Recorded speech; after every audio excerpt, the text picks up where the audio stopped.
Chapter 1. The Silent Warning. Evelyn Carter sat in her dimly lit office, the soft hum of the city outside barely breaking the silence. The newsroom was almost empty, save for the ticking clock on the wall and the occasional rustling of paper from the night shift editor. As she sipped her lukewarm coffee, her eyes drifted to a small envelope resting on her desk. It hadn't been there earlier. Curious, she picked it up. The envelope was plain, unmarked, with no return address. Her fingers hesitated before tearing it open. Inside, on a single sheet of aged parchment, were 6 words scrawled in jagged, uneven handwriting. Do not accept the roses on March 8th. They are cursed. Evelyn frowned. A prank, an ominous joke.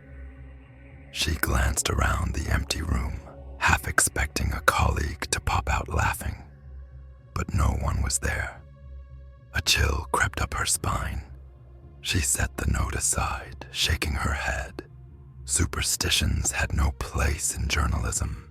As she packed up to leave, she caught a glimpse of her reflection in the office window. For a brief moment, she saw something else.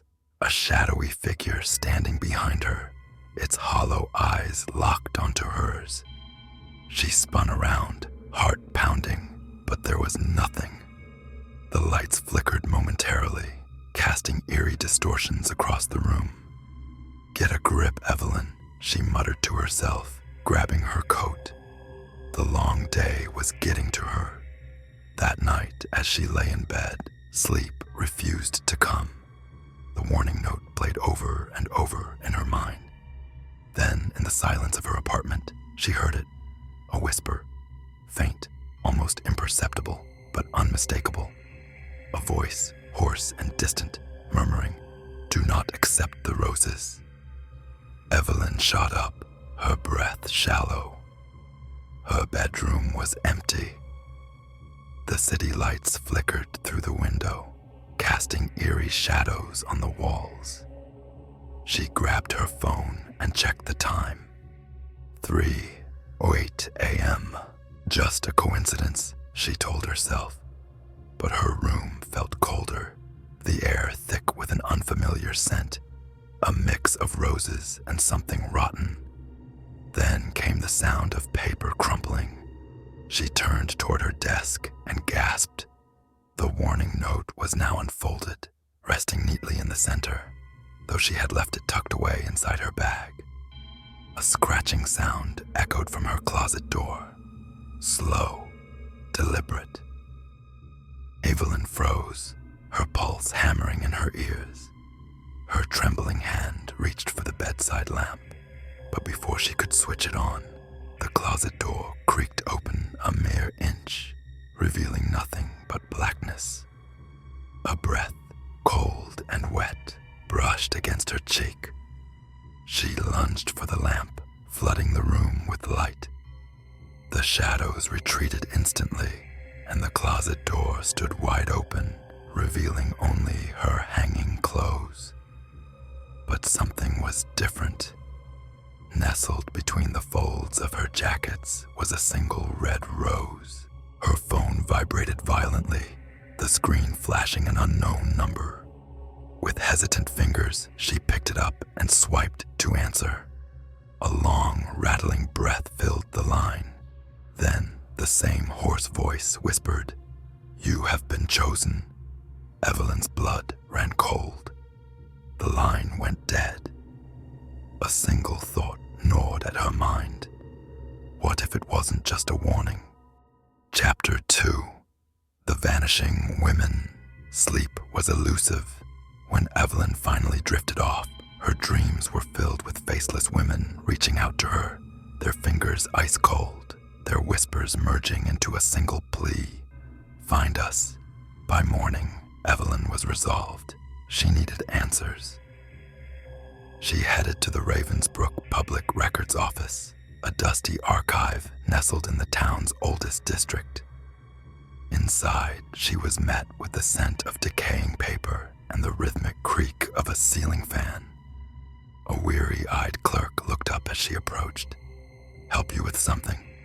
Evelyn hesitated, then leaned in. "I need records on missing persons cases, specifically women, on March 8th. The clerk's expression darkened. He adjusted his glasses. "We don't keep those records here." But before she could argue, the man grabbed a notepad and scribbled an address. "Try the old town hall. Ask for Margaret Whitmore.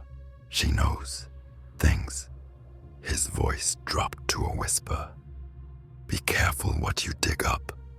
Some things are best left buried."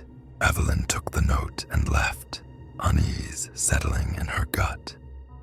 The old town hall was a relic of the past, its wooden beams sagging, the air thick with forgotten history. Evelyn knocked twice on the heavy oak door. No answer. Just as she turned to leave, it creaked open. A frail woman with ghostly pale skin stood in the doorway. Her sunken eyes studied Evelyn with a knowing look. "You're looking for them, aren't you?" Evelyn's throat went dry. The missing women. What happened to them? Margaret sighed and motioned her inside. The air inside was stale, tinged with the scent of withered roses. She led Evelyn to a room lined with shelves filled with old newspaper clippings and faded photographs. "The curse is real," Margaret whispered, her fingers trembling as she picked up a yellowed article. "Every year, on March 8th, a woman vanishes without a trace. Always the same. No witnesses, no signs of struggle. Just a single wilted rose left behind." Evelyn's stomach churned as she skimmed the headlines. March 8th, 1983. Local teacher disappears. Only a rose remains. March 8th, 1957. Young bride goes missing on wedding day. Red rose found at altar. March 8th, 1899. Mayor's daughter vanishes. Curse rumors resurface. The pattern was undeniable. Decades, even centuries, of disappearances, all tied to the same day. Margaret leaned in, her voice barely above a whisper. "There's more. The women don't just vanish. They're taken. And you, dear, you've been marked." Evelyn's pulse pounded in her ears. "Marked?" Margaret gestured toward Evelyn's coat pocket. She reached in with shaking hands. Her fingers brushed against something soft. A rose, deep crimson, its petals velvety, its thorns sharp enough to draw blood. The room spun. The air grew thick. And then, somewhere in the house, a door slammed shut on its own. Chapter 3. The Widow's Tale. Margaret hesitated, her frail fingers tracing the edges of an old photograph. The dim candlelight flickered, casting long, distorted shadows across the room. Evelyn swallowed hard, her heart pounding in her chest. "It all started with Isabella Whitmore," Margaret whispered. Evelyn leaned in. "Who was she?" Margaret's hollow eyes flickered with a strange mix of sorrow and fear. "A woman wronged. In 1823, Isabella was accused of witchcraft by the townsfolk. They claimed she lured men into the woods, that she whispered to the dead, that her beauty was unnatural." Evelyn shuddered. "And what happened to her?" Margaret exhaled shakily. "They burned her alive on March 8th. A gust of wind rattled the windows, though the night outside was deathly still. The candles flickered violently, their flames bending as if unseen lips had whispered against them. Margaret clutched Evelyn's arm with surprising strength. Before she died, she cursed the town. Her final words were, "For every year that passes, you shall feel my loss. A woman shall disappear, taken into the darkness, until justice is served." Evelyn felt the room close in around her, and the roses. Margaret's voice barely rose above a breath. "They grow from the ground where she burned, a twisted bloom of vengeance. Every woman who vanishes receives one before she is taken.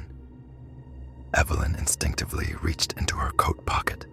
Her fingers met something soft and velvety. She pulled it out. A rose, deep crimson, its petals pristine. But as she turned it in her fingers, she noticed something. Beneath the petals, the stem wasn't green. It was black, as if charred. The thorns were unnaturally sharp, and one pricked her skin. A drop of blood bloomed against her fingertip. Suddenly, the temperature in the room plummeted. Evelyn could see her breath fogging in the air. A deep, guttural whisper echoed through the house. "She is ours." The candles snuffed out. The shadows in the corners of the room deepened, shifting unnaturally. A door somewhere in the house slammed shut with a deafening bang. Margaret grabbed Evelyn's wrist, her voice trembling. "You must leave, now." The old woman shoved a stack of papers into Evelyn's hands. "This is everything I have. Go before it's too late." A loud creak came from the hallway. Footsteps, slow, heavy, dragging. Evelyn turned to the doorway. A figure stood there, wreathed in darkness. It was tall, its form indistinct, but she could make out one terrifying detail. Clutched in its skeletal fingers was a withered rose. The whisper returned, thick as smoke. "She is chosen." Margaret shrieked and shoved Evelyn toward the back door. "Run." Evelyn didn't hesitate.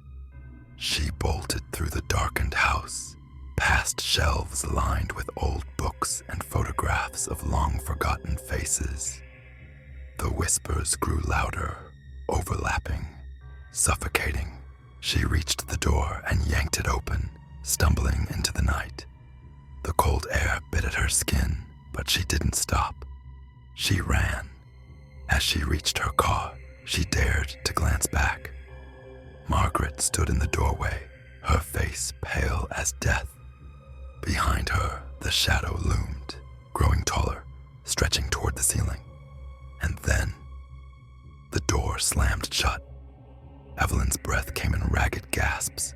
The house was silent once more. No lights, no movement. She clutched the papers Margaret had given her and fumbled for her keys. She needed to get out of there. She needed to find the truth. But as she turned the ignition, her headlights illuminated the mailbox at the end of the driveway. A single red rose sat on top of it, and this time, its petals were already blackening. Chapter 4. The Blood on the Petals. Evelyn's hands trembled as she gripped the steering wheel, her breath coming in shallow gasps. The eerie silence of the night pressed down on her, thick and suffocating. The withered rose atop the mailbox seemed to pulsate under the harsh glow of her headlights, as if feeding on the darkness. She forced herself to look away, slamming the car into drive and speeding down the empty road. The old town hall disappeared in her rearview mirror, swallowed by the shadows. The papers Margaret had given her sat on the passenger seat, rustling slightly despite the absence of wind. Evelyn stole a glance at them, the yellowed pages filled with names, photographs, and handwritten notes scrawled in frantic ink. March 8th. Missing women. The curse of Isabella Whitmore. As she flipped through the documents at a red light, something made her skin crawl. Some of the pages were smeared with what looked like dried blood.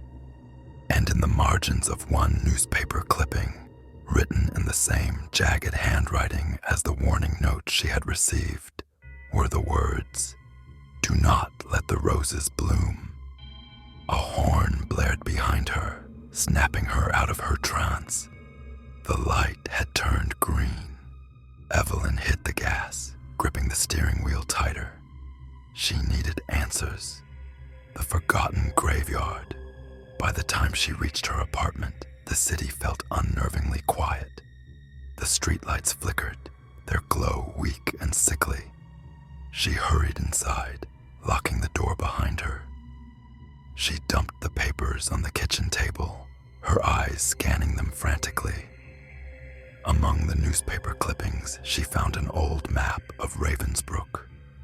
There, marked in red ink, was a location she didn't recognize. The Whitmore burial grounds.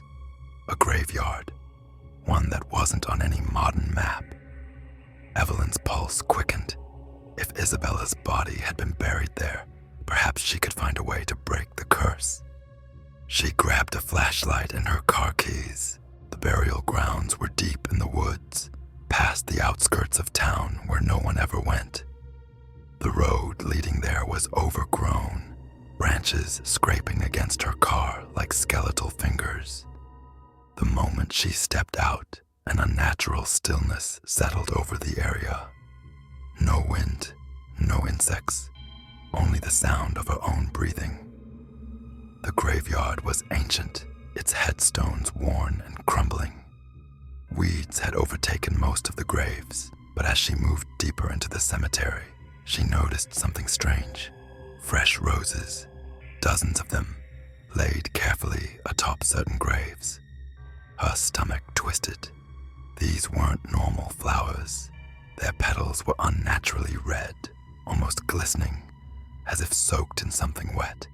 She reached down to touch one, and a cold hand shot out from the grave, grabbing her wrist. Evelyn screamed, yanking herself free, stumbling backward. The earth shifted, the ground beneath the roses bulging as if something was trying to claw its way out. Then she heard it. A whisper. "You cannot stop this." The air grew heavy, thick with the scent of decay and roses. Her flashlight flickered wildly, casting erratic shadows. And then, a figure stood among the graves, a woman in tattered clothing, her face half burned, her eyes hollow and black as the void. She lifted a single red rose to her lips and smiled. "March 8th is coming, Evelyn, and you have already been chosen." The flashlight went out, and the screams of the dead filled the air. Chapter 5. The Whispering Dead. Darkness swallowed Evelyn whole.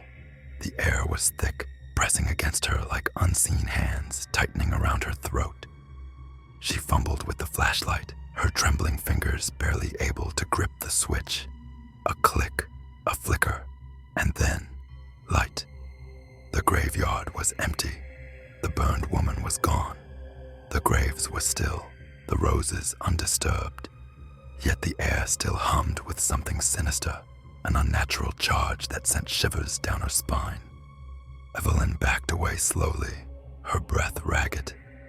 She needed to leave. Now. She turned on her heel and sprinted towards the car, the dead leaves crunching beneath her frantic steps. But as she reached for the car door, she froze. The windshield was covered in handprints, dozens of them, bloody, smearing down the glass like something had been clawing to get inside. A cold dread curled around her stomach. Then she heard it, a whisper. Evelyn. She whirled around, but there was no one. Only the graves, only the dead. A gust of wind howled through the trees, carrying with it the scent of something rotting, and beneath it, the faintest sound, like 100 voices whispering at once, overlapping, weaving together in a desperate plea. Save us, find us, free us. Her heartbeat thundered in her ears. She yanked the car door open, throwing herself inside and locking it in one swift motion. The whispers grew louder. The air in the car thickened, suffocating. And then, a single rose lay on the passenger seat, its petals a deep, glistening red, its thorns long and sharp, Evelyn gasped, pressing herself against the door.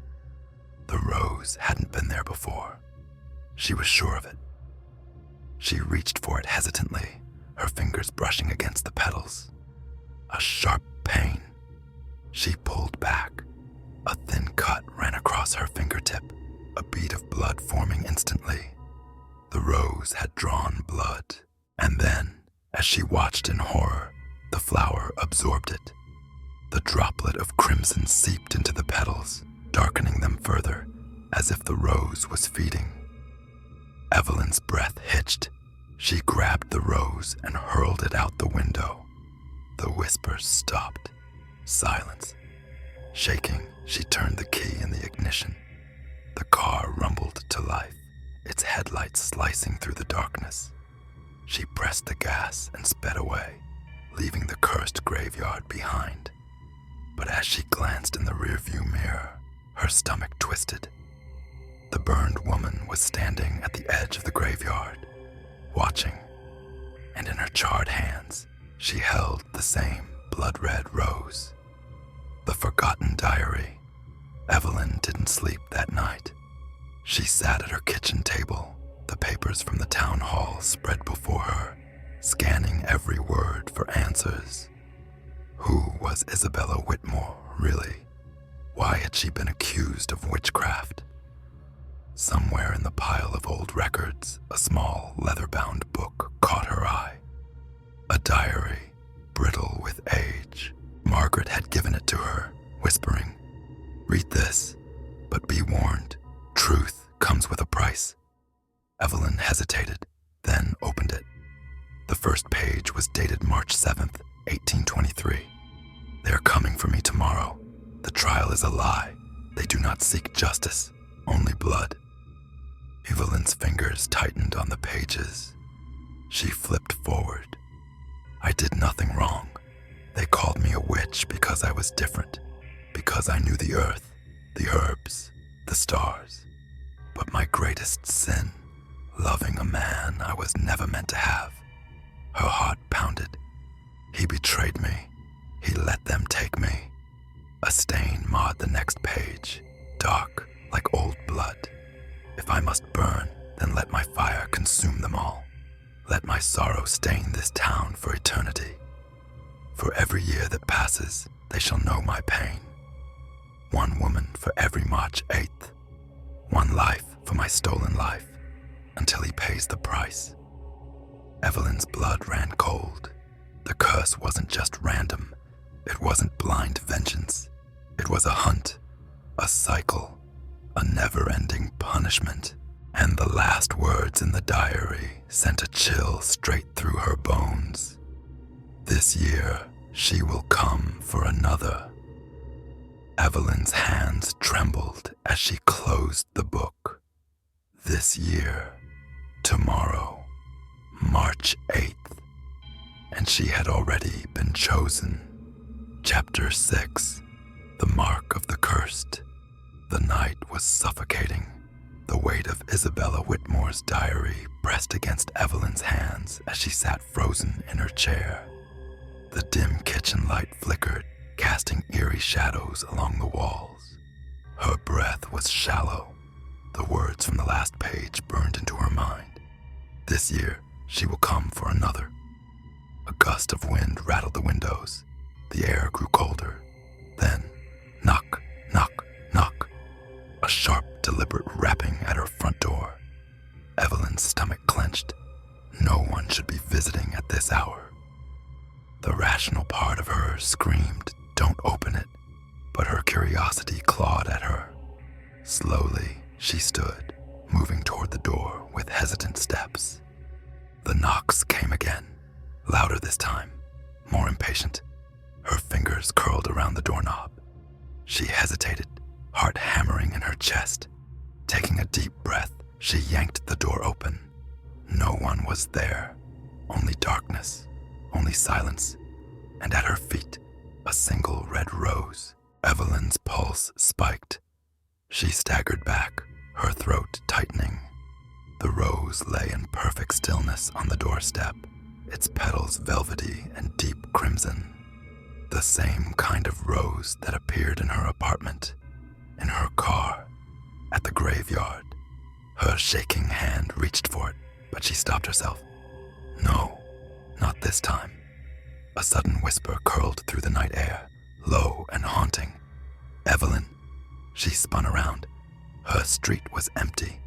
Not a soul in sight, but the whisper, it had come from inside the house. Her heart dropped. She turned back inside, her skin prickling.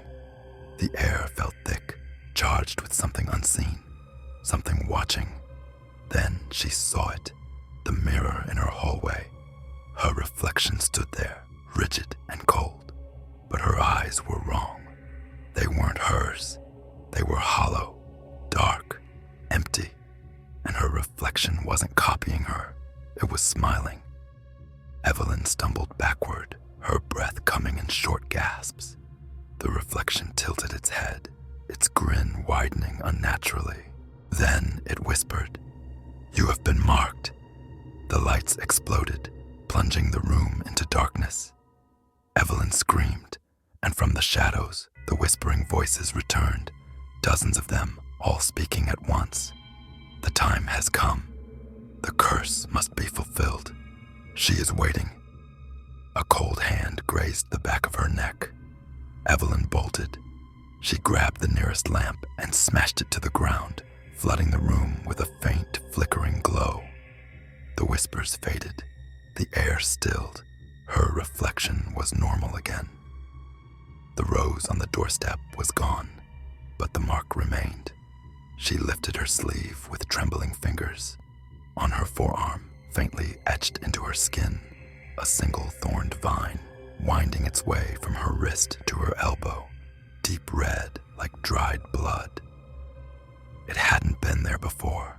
The curse was getting stronger, and time was running out. The hidden truth. By morning, Evelyn had made her decision. She couldn't run from this. She had to end it. With the diary clutched tightly in her hands, she drove back to Margaret Whitmore's house. The door was ajar. She stepped inside cautiously. The house was silent, too silent. "Margaret," she called, her voice barely above a whisper. No answer. The scent of wilted roses filled the air. Her stomach twisted. Something was wrong.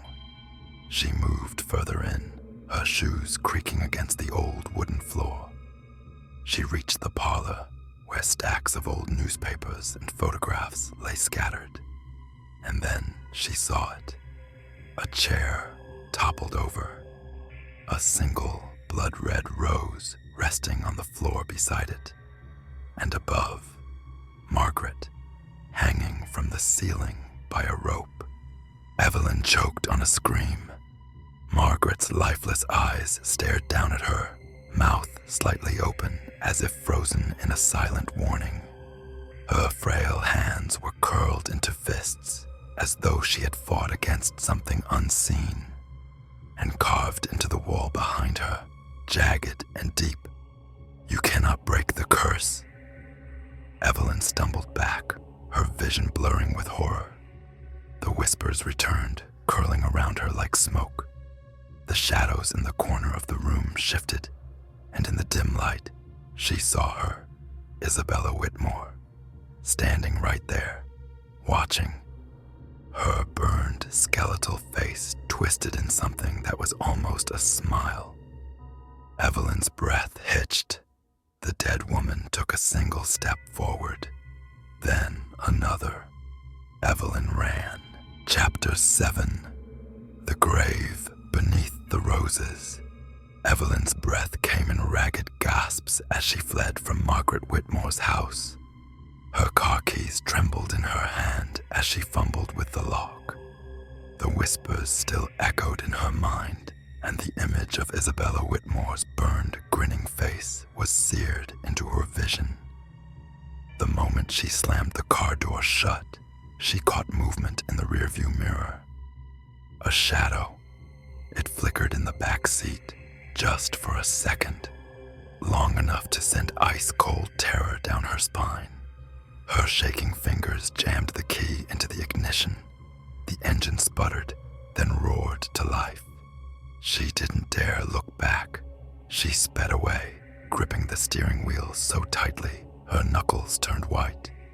She needed answers, and there was only one place left to look: the Ravensbrook Cemetery, the forgotten grave. The cemetery gates groaned as she pushed them open. Moonlight cast eerie silver streaks across the moss-covered tombstones. Evelyn clutched Isabella's diary against her chest as she followed the winding path deeper into the graveyard. The whispers were gone, but the silence was worse. Somewhere in this cemetery lay Isabella Whitmore. And if Evelyn had learned anything, it was that the curse had started with her. She passed rows of graves, each one older than the last, until she reached the farthest section of the cemetery, the oldest part, the forgotten part. Then she saw it, a crumbling headstone, half buried in tangled rose vines, the name barely visible beneath centuries of decay. Isabella Whitmore, 1823, 8th March. Evelyn's pulse quickened. She dropped to her knees and brushed away the dirt with trembling hands. The ground was uneven, as if something had shifted beneath it recently. Her breath hitched. Something was moving. The soil trembled. A soft rustling came from beneath the vines, like something waking up after a long, long sleep. Then, a hand burst through the dirt. Evelyn screamed and stumbled backward as the skeletal fingers clawed at the earth. Another hand emerged, pulling a decayed, blackened figure upward.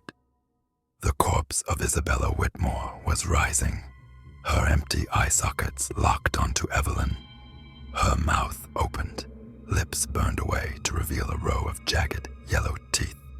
"You have been chosen." The voice didn't come from her mouth. It came from everywhere. Evelyn turned to run, but the roses stopped her. The vines writhed like living things, coiling around her ankles, pulling her toward the grave. The ground cracked beneath her feet. She was going to be dragged under. With a desperate cry, she grabbed a jagged piece of stone from a nearby grave and slashed at the vines. Thorny tendrils ripped into her skin, but she fought against them. Isabella lunged. Evelyn threw herself sideways, narrowly avoiding the skeletal hand reaching for her throat. She scrambled to her feet and ran, blindly, desperately, until she was out of the graveyard. She didn't stop running until she reached her apartment, her body covered in scratches and her lungs burning from exhaustion. She slammed the door shut and collapsed to the floor. But something was wrong.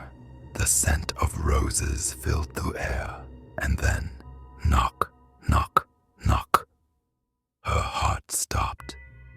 Slowly, she turned her head toward the front door.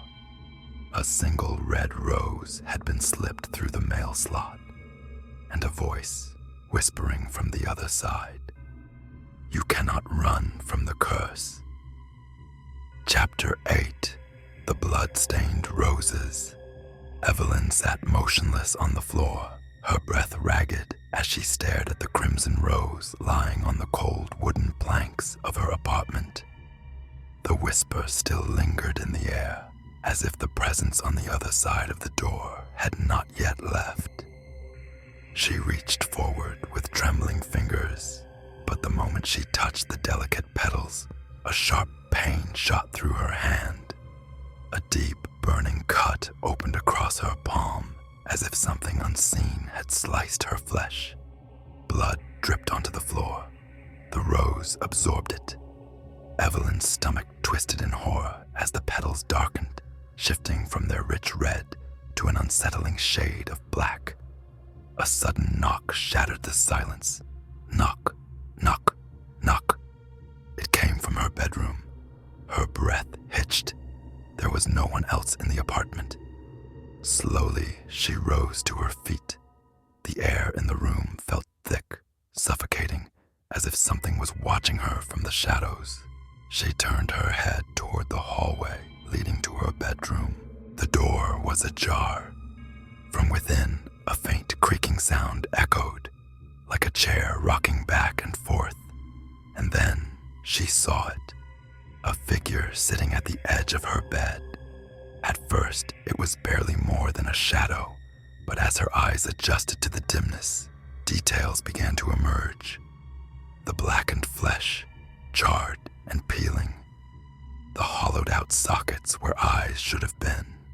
The long, jagged nails tapping slowly against her nightstand. And in its lap, a bouquet of blackened roses, each one glistening wetly as if coated in something thick and viscous. Evelyn stumbled backward, slamming into the wall. The figure twitched. Its head snapped toward her, the motion unnatural, like a marionette controlled by invisible strings. Then, the whisper came again, low, rasping, too close to her ear. "The blood has bound you. You cannot escape." The room plunged into darkness. A sharp, suffocating scent filled the air, burning flesh and decayed roses. Evelyn's vision blurred. The walls seemed to pulse and shift. Shadows twisted, forming shapes, figures, women with hollow faces, reaching toward her, their lips moving soundlessly. A sharp pain erupted in her chest, as if invisible hands were clutching her ribs, crushing her breath. She gasped, struggling against the unseen force. The walls melted away, and suddenly she was somewhere else. The house of the cursed Evelyn stood in the middle of a different bedroom. The furniture was old, covered in dust, untouched for decades. The scent of dried roses lingered in the air. She turned in confusion, then froze. A mirror stood in the corner of the room, and in its reflection, she was not alone. The charred woman stood behind her, skeletal hands resting on Evelyn's shoulders. But when she turned around, nothing was there. A door creaked open behind her. Beyond it, a hallway stretched into darkness, lit only by faint candlelight. Evelyn's heartbeat thundered in her chest as she stepped forward, compelled by something she didn't understand. Each step felt heavier, as if the air itself resisted her movement. Shadows flickered along the walls, moving in ways they shouldn't. Then she heard it, a woman sobbing. It was coming from a room at the end of the hall. Evelyn hesitated, but something inside her, a deep, unshakable pull, forced her forward. She reached for the doorknob. The moment she touched it, a searing pain shot through her palm, the same burning sensation from before.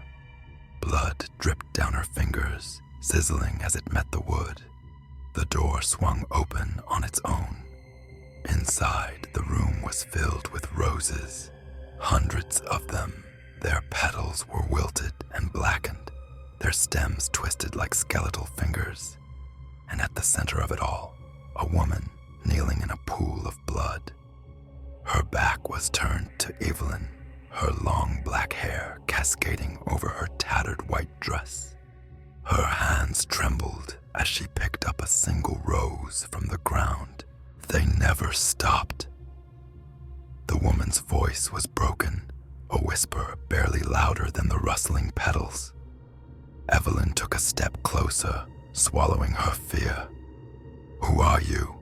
she asked. The woman lifted her head slightly.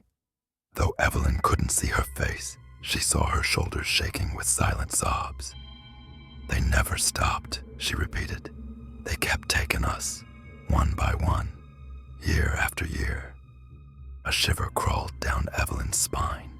She knew this woman was one of them, one of the ones who had disappeared, one of the cursed. Before Evelyn could say another word, the woman snapped her head around. Her face was ruined, her mouth torn too wide, her eyes bleeding, her skin blackened like the others. She screamed, and the roses came alive. Their vines shot forward, wrapping around Evelyn's throat, her wrists, her legs, dragging her down into the crimson-stained floor. She fought, gasping for breath, but the room collapsed into darkness. The last thing she saw was a hand reaching toward her from the void, and the whisper, now inside her head, "You cannot escape the curse."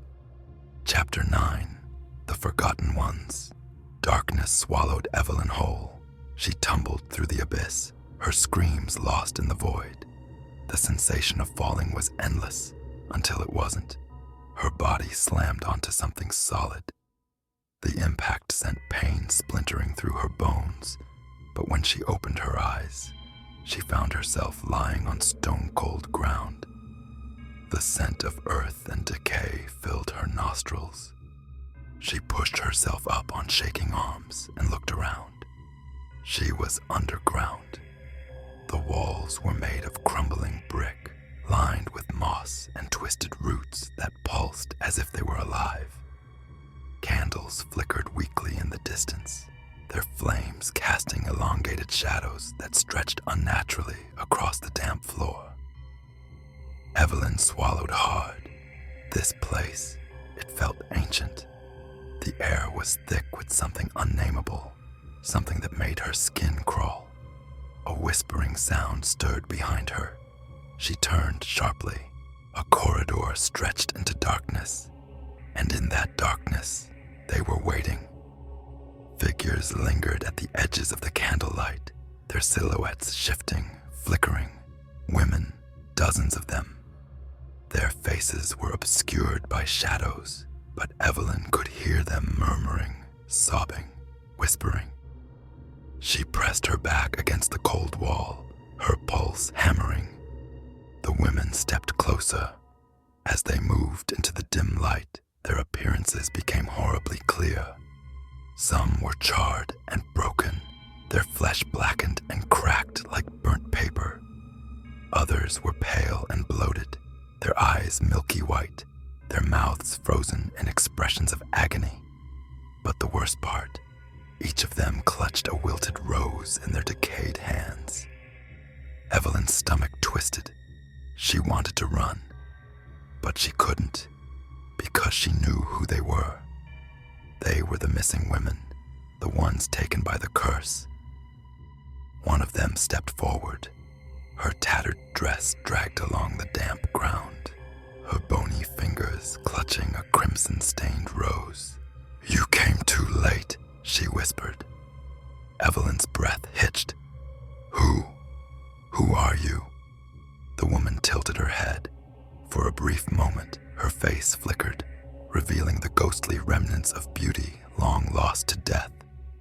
"We were like you once," another voice answered, a different woman standing just behind the first. "We tried to stop it. We tried to break the curse." Evelyn's chest tightened. And what happened? A horrible silence stretched between them. Then, the voices changed. The soft whispers became cries. The sobbing became screams. The women lunged. Evelyn barely had time to react. Cold hands grasped at her arms, her legs, her hair. The touch of the dead was like ice, numbing, draining. They pulled her toward the darkness.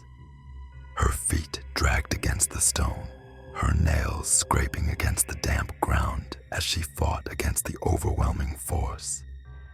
A single voice rose above the chaos. "You must find her." Evelyn gasped for breath. "Find who?" The answer came in a whisper, barely audible amidst the shrieking voices. "The first one, the cursed bride." Before Evelyn could ask more, the floor collapsed beneath her. She plummeted again, falling, falling, falling. The chamber of the first Evelyn awoke with a gasp, her body aching. This time, she was in a different room. It was circular, the walls lined with old stone covered in blackened roses. In the center of the chamber stood a stone coffin, its lid cracked open slightly. The air was thick with the scent of death and old flowers. A single name was carved into the stone in elegant, crimson-stained letters: Isabella Whitmore. Evelyn's heart skipped a beat. The first woman, the one who started the curse. She stepped forward, hesitantly placing her hands on the coffin's edge. The stone was ice cold. A deep, suffocating silence pressed against her ears. Then, a hand shot out from the crack. Pale, slender fingers wrapped around Evelyn's wrist. She barely had time to scream before the grip tightened, and the lid slid open. Inside, wrapped in the shadows of centuries, lay Isabella. Her dress was still white, untouched by time, but her face was not her own. It was decayed, hollow, twisted in agony. Her eyes snapped open, and she spoke with a voice that shook the walls of the tomb. "You cannot stop what has begun." Chapter 10. The Bride's Awakening. A scream rose in Evelyn's throat but never escaped. Isabella's decayed fingers gripped her wrist like iron. The coldness seeped into her skin, numbing her flesh down to the bone. Evelyn struggled, twisting her arm, but the dead woman's strength was inhuman. The coffin rumbled, stone grinding against stone as Isabella began to rise. Her white wedding dress, once pristine, was now stained with dark, rotten patches, its lace eaten away by time. The veil draped over her skeletal face, obscuring her hollowed eyes. But through the sheer fabric, Evelyn could see them, black pits filled with writhing shadows. "You cannot stop what has begun." Isabella's voice was not her own. It was layered, as if 100 voices spoke through her, echoing from the grave. The candles around the chamber flickered violently, their flames twisting into grotesque shapes. The walls, lined with blackened roses, began to wither and curl, as if the very presence of Isabella drained life from the room. Evelyn's breath came in shallow gasps. She knew she had to act fast. Her free hand shot to her bag, fumbling for anything: her phone, a weapon, a sign of hope. Her fingers brushed against something small and metallic: Margaret's amulet. The old woman had pressed it into Evelyn's palm before she left, whispering, "If you find her, use this." At the time, Evelyn hadn't understood. Now, she did. With one last desperate pull, she freed herself from Isabella's grasp and yanked the amulet from her bag. It was an old silver pendant, shaped like an inverted rose, with an obsidian stone in the center. The moment she raised it, the shadows recoiled. Isabella let out a horrible wail, her voice splitting into a chorus of anguished shrieks. The walls of the tomb shook. The air rippled, the scent of rot and roses growing overpowering. "You dare!" Isabella's voice was venomous, her skeletal form trembling. "You would defy the vow." Evelyn's mind raced. What vow? Isabella took a shuddering step forward, her veil billowing like smoke. Evelyn gripped the amulet tighter. "Tell me how to end this," she demanded. "How do I stop the curse?" For the first time, Isabella hesitated. A low, rattling breath escaped her ruined lips. Then, a whisper, almost too soft to hear. The vow must be broken in blood. A violent wind exploded through the tomb, knocking Evelyn backward.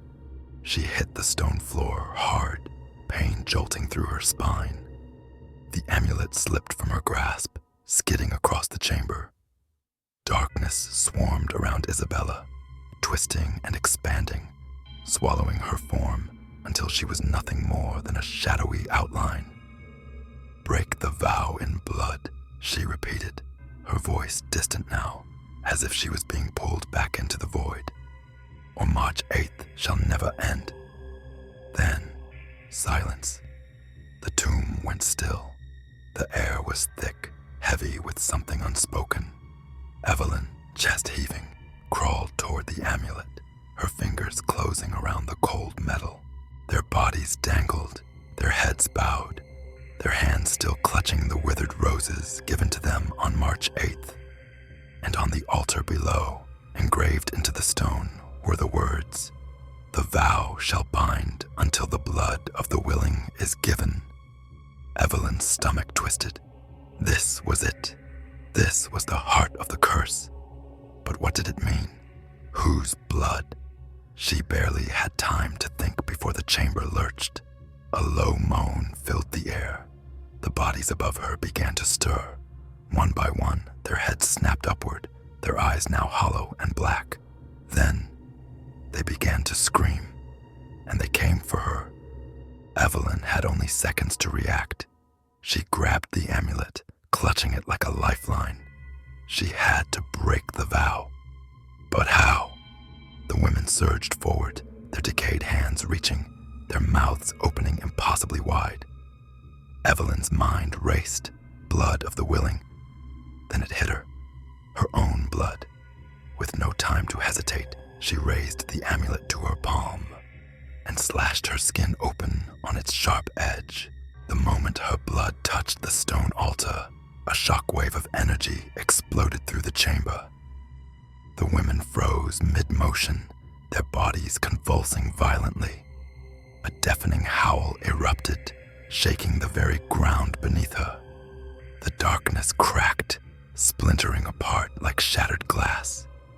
Evelyn screamed as the chamber collapsed into white light. And then, everything went silent. The other side. When Evelyn opened her eyes, she was no longer in the tomb. She was lying in the middle of Ravensbrook Cemetery. The first light of dawn painted the sky in shades of pale pink and blue. The air was crisp, free from the scent of death and roses. She was alive. Her hand throbbed, and when she looked down, the cut was still there. But something was different. The weight, the curse, was gone. She staggered to her feet, her legs weak beneath her. Around her, the gravestones were silent. And then she saw it, Isabella's grave. The earth before her was freshly turned, and resting atop the mound of dirt was a single red rose. Evelyn stared. Then, from somewhere in the distance, a voice whispered, "It is done." Chapter 11, The Haunting Echoes. The moment Evelyn saw the single red rose resting on Isabella's grave, a shiver ran down her spine. Her breath came in shallow gasps, and her fingers trembled as she reached for the flower. The petals were cold, almost like frozen silk. As soon as her fingers brushed against it, a whisper stirred the air. Evelyn, her name, spoken in a voice she didn't recognize. A sudden gust of wind swept through the cemetery, carrying with it the scent of decay and roses. The hairs on the back of her neck stood on end. Something was still wrong. She had broken the vow, hadn't she? The curse should have ended. Then why did the air still feel so heavy, like the weight of unseen eyes pressing down on her? Evelyn turned sharply, scanning the graveyard. And that's when she saw it. The figures. Chapter 11, The Haunting Echoes. The moment Evelyn saw the single red rose resting on Isabella's grave, a shiver ran down her spine. Her breath came in shallow gasps, and her fingers trembled as she reached for the flower. The petals were cold, almost like frozen silk. As soon as her fingers brushed against it, a whisper stirred the air. Evelyn, her name, spoken in a voice she didn't recognize. A sudden gust of wind swept through the cemetery, carrying with it the scent of decay and roses. The hairs on the back of her neck stood on end. Something was still wrong. She had broken the vow, hadn't she? The curse should have ended. Then why did the air still feel so heavy, like the weight of unseen eyes pressing down on her? Evelyn turned sharply, scanning the graveyard, and that's when she saw it. The figures. They stood among the graves, watching. Some were cloaked in shadow, others barely visible through the morning mist. But she could see them, the missing women. They were still here. A chill ran through her veins. Why hadn't they moved on? Then, from the depths of the mist, one figure stepped forward. Evelyn's breath caught in her throat. It was Isabella, but she looked different. No longer a decayed corpse, no longer a vengeful spirit. She was as she had been in life, a beautiful bride dressed in white. Her dark hair cascaded over her shoulders, and her lips curved into something between a smile and a warning. Yet, her eyes, they were still empty.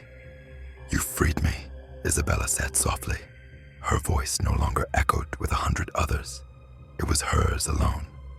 Evelyn swallowed hard. "Then why are you still here?" A pause.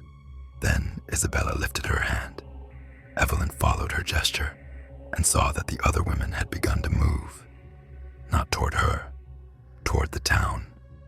The curse was not broken.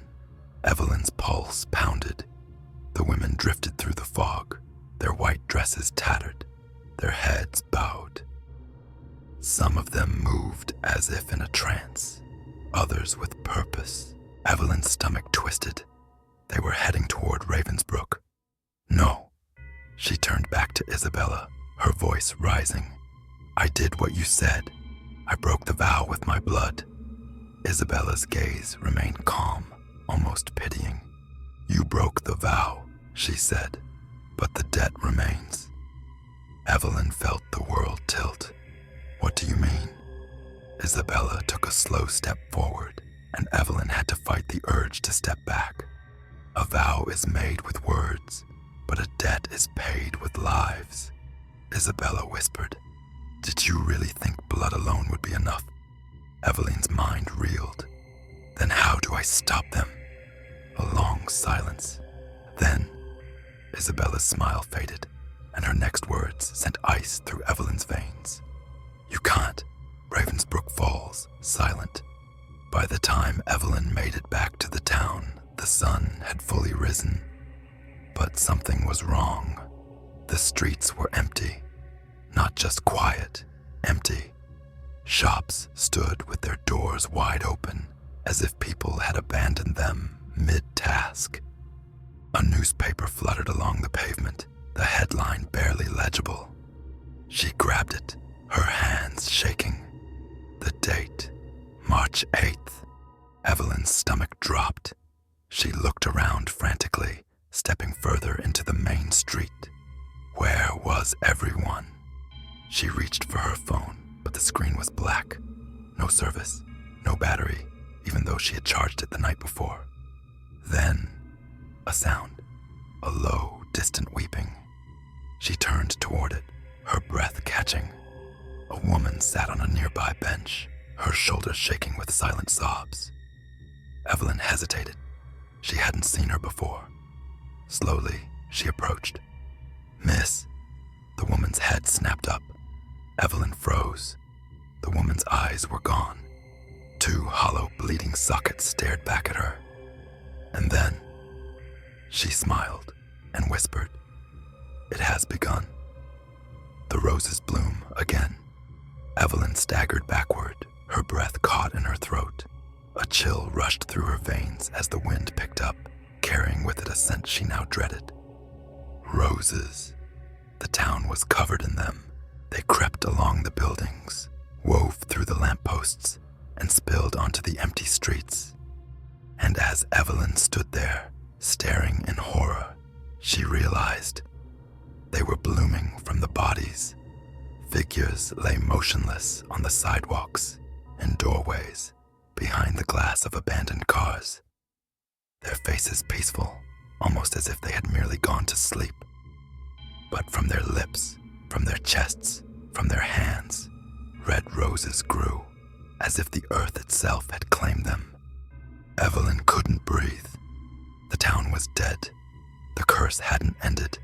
It had only spread. And then, from behind her, a voice, soft, familiar. "You see it now, don't you?" Evelyn turned. Standing in the middle of the empty street was Isabella, but she was no longer ethereal. She was real, flesh and blood, alive.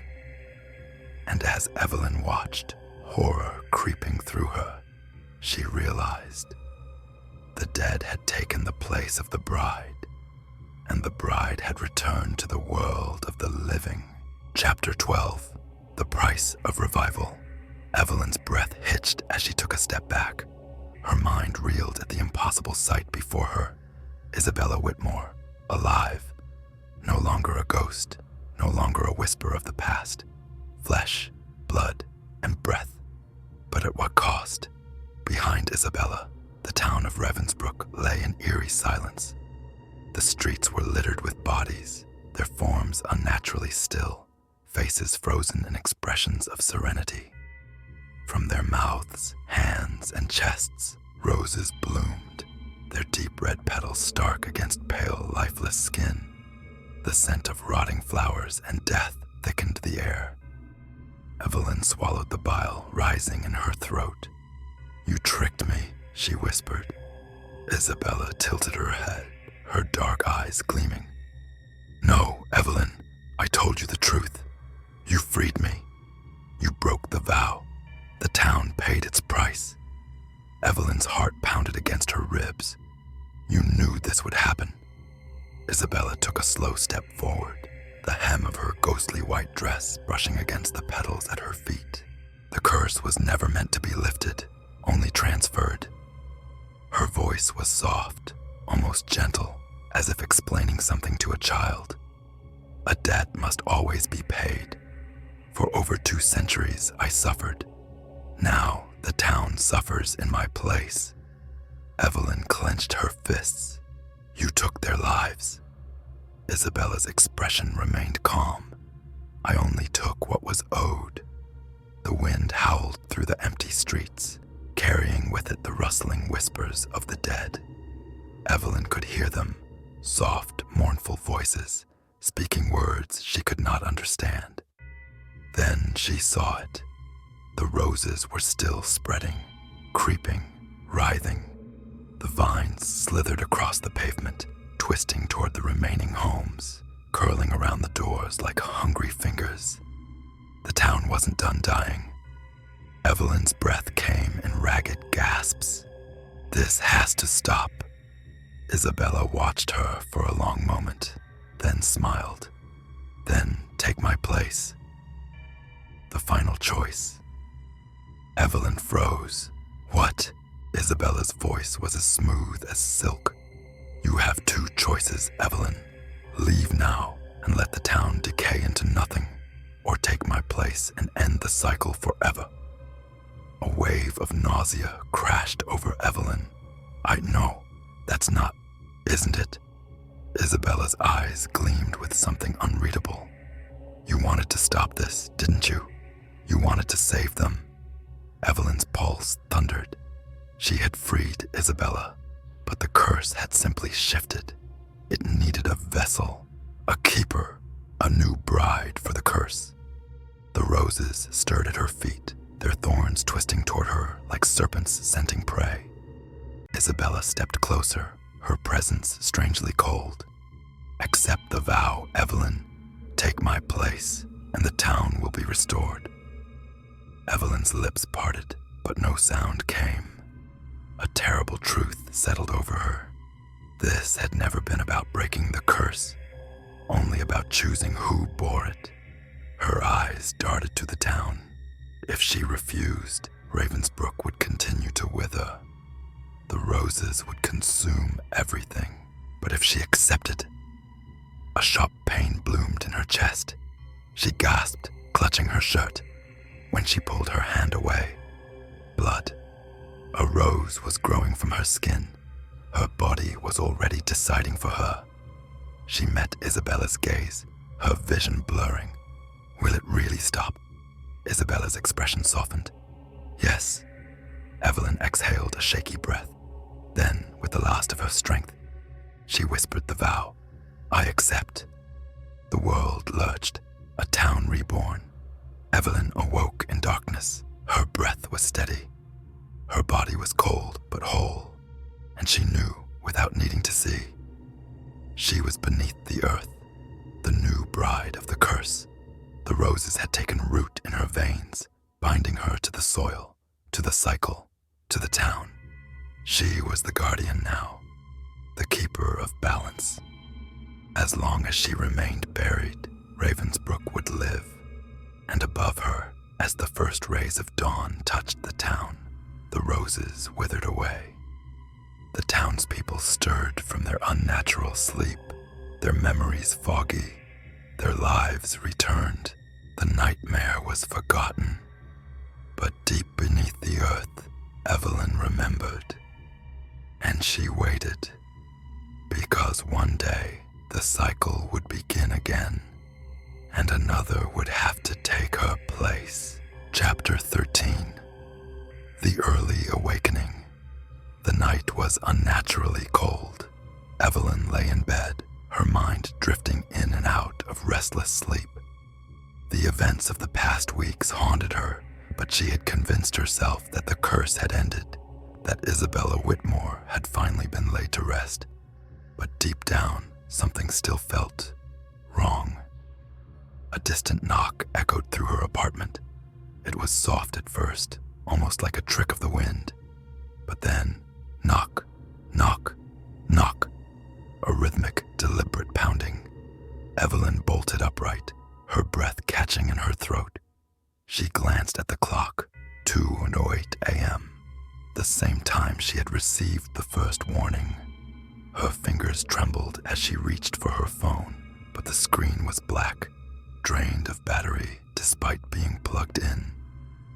Then came the whisper. Evelyn, did you think it was over?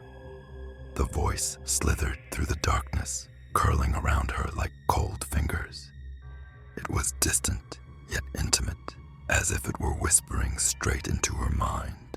She swallowed hard and turned toward the sound. The closet door. It was open again, just a sliver, revealing nothing but blackness beyond. The air grew thick with the scent of roses, sweet, overpowering, decayed. The floorboards creaked as if unseen feet were shifting their weight. Then, from the darkness of the closet, a hand emerged. Pale, withered fingers, dragging long, blackened nails across the wooden floor. Evelyn gasped and scrambled back against the headboard. The hand gripped the doorframe, followed by a second hand. Then, a face. Not a face of flesh and blood, but something gaunt and hollow, eyes sunken like deep pits of nothingness.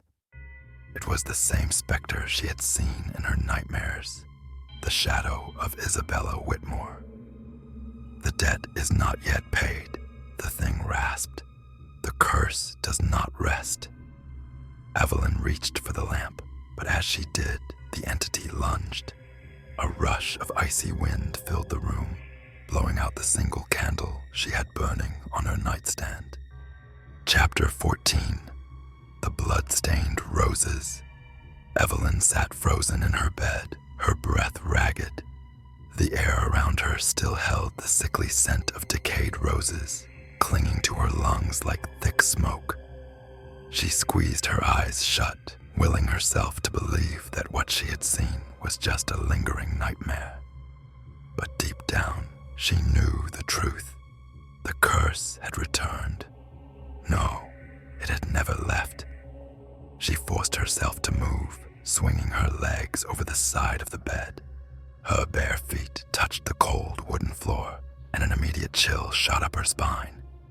The air felt heavier than before, thick with something unseen, yet suffocating.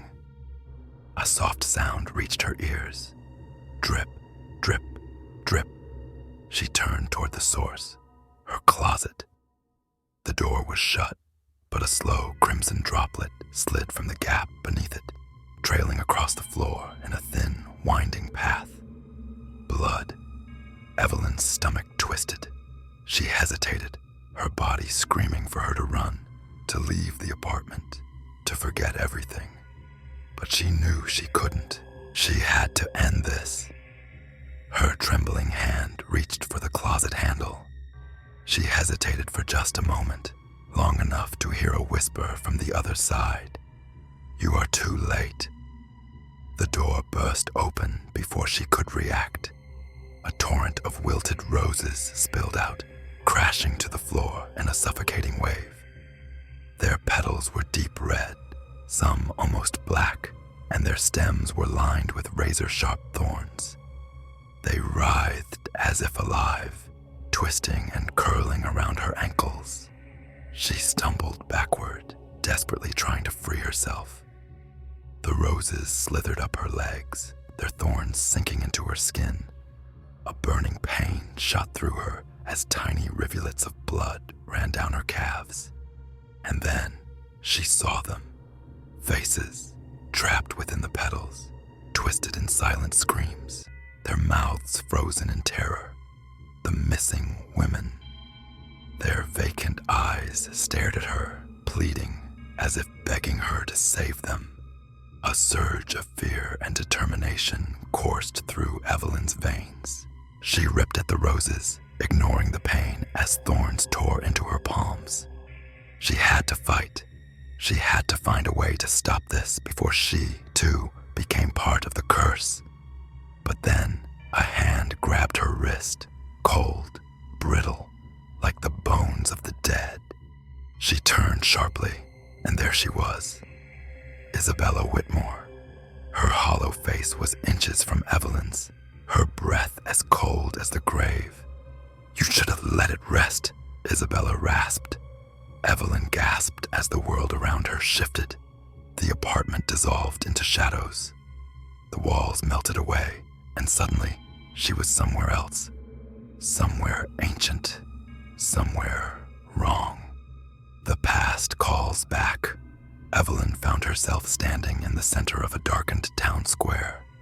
The air was thick with smoke and the acrid stench of burning wood.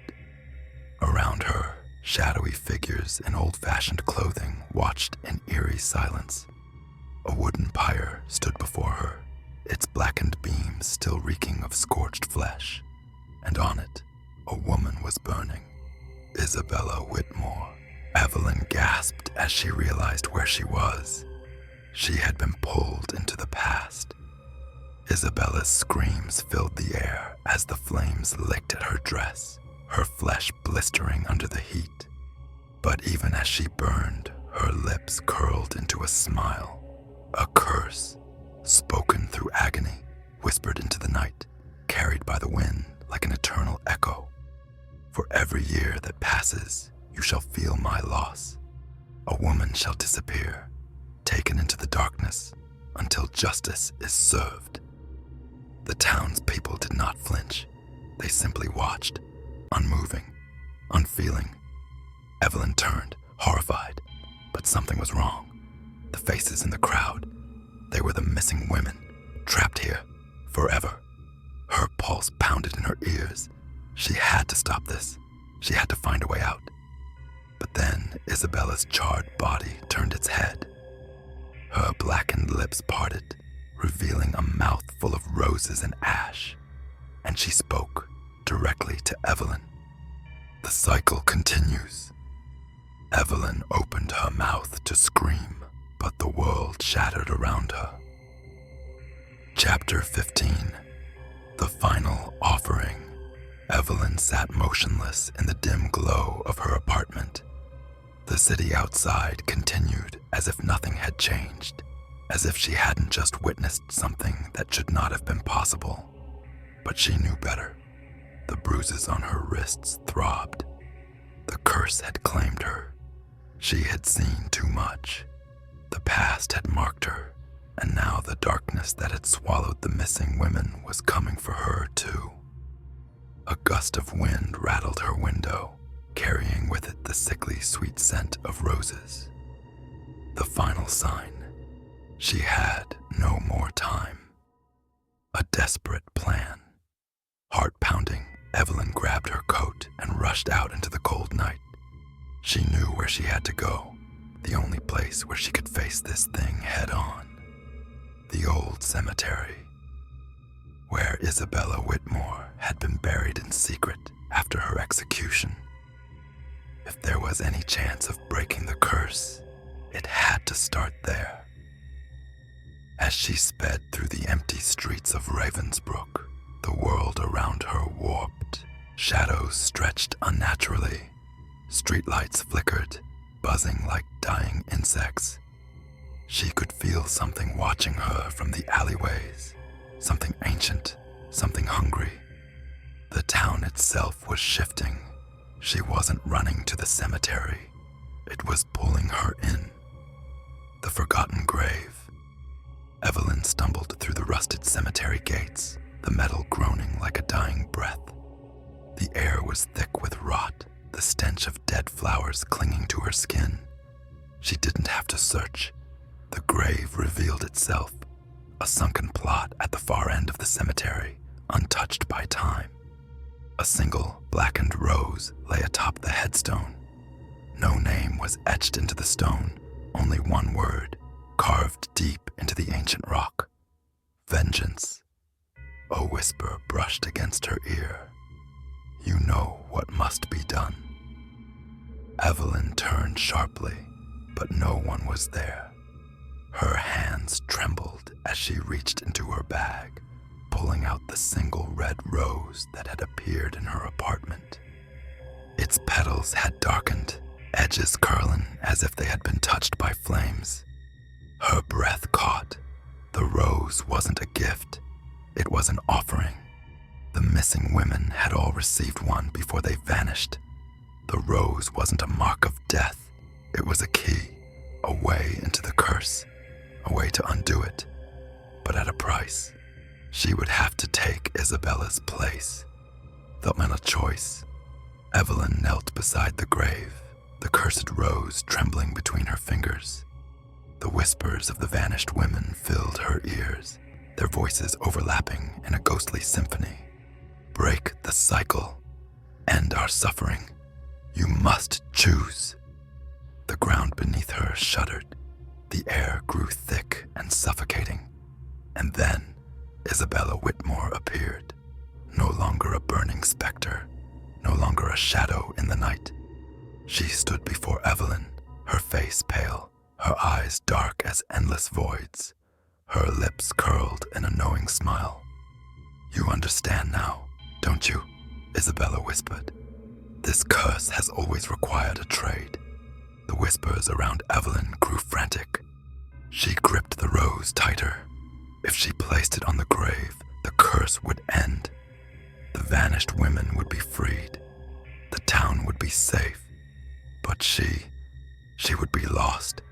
Forever. Her heartbeat thundered in her chest. Could she do it?